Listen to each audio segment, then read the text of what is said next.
Le choc Mont-de-Marsan-Lyon était l'affiche ouvrant cette deuxième journée de Pro D2 entre un finaliste malheureux de la saison passée et un grandissime favori de ce nouveau championnat. Sous les dernières chaleurs estivales, le stade Guy Boniface espérait voir le premier succès des jaunes et noirs après une première grosse défaite à Béziers lors de la première journée. Durant les 20 premières minutes, Sobus et Podgiter, les buteurs, se répondaient face aux Perches pour un score à 6-6 avant qu'un Moll Montois s'organise puis soit écroulé et signalé par M. Brousset, l'arbitre de cette rencontre. Beaucoup d'en avant et d'indiscipline durant cette première mi-temps hachée. Résultat, Manu Sobus, le buteur landais, poursuivait son 100% au pied et 9-6 à la marque pour des Montois solides en conquête et pragmatiques offensivement. À la demi-heure de jeu, sur l'une des rares attaques de Mont-de-Marsan, on cherche et on trouve les extérieurs avec l'ailier Ratou en bout de ligne.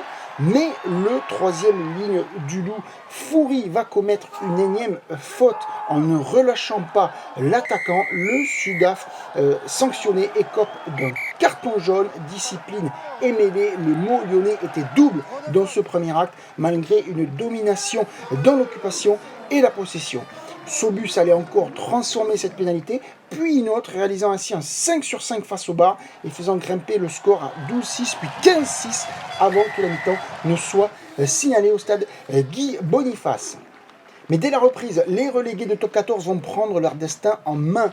Podgiter rajoute 3 points pour un 15-9 à la marque, avant qu'une chandelle l'éclaire le ciel du stade Guy Boniface. Le Montois Cabane volley en retrait, mais Mathieu Lauré pour le Loup traîne et intercepte cette offrande pour relancer. Il donne à Foury au relais qui transmet à Arnold, venu de son aile, qui sent le bon coup et grille en vitesse toute la défense montoise pour aller inscrire sous les poteaux le premier essai du match et relancer les Rhône-Alpins dans cette rencontre. On revoit cet essai décisif avec le pas de hors-jeu pour Lauré qui avait bien anticipé la situation pour mettre sur arbitre Foury puis Arnold pour cette réalisation qui récompense les nombreuses initiatives non conclues des joueurs de Mignoni et Bruno.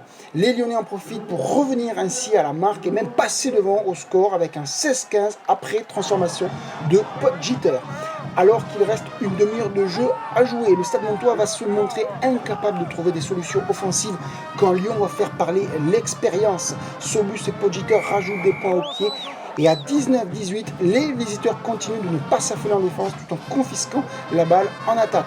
L'arbitre, M. Brousset, signale une nouvelle faute au sol des jaunes et noirs et le Sud-Africain Podgiter va profiter de l'occasion pour réussir un nouveau et dernier coup de pied qui entérine le score final à 22-18. 22-18 donc en déplacement pour le Lyon de Pierre Mignoni. La joie est totale pour les Rhodaniens qui remportent un deuxième succès en autant de matchs et lancent très bien leur saison.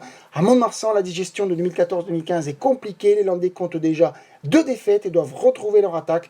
Lors de la prochaine journée, ils iront à Perpignan pour enfin démarrer leur championnat.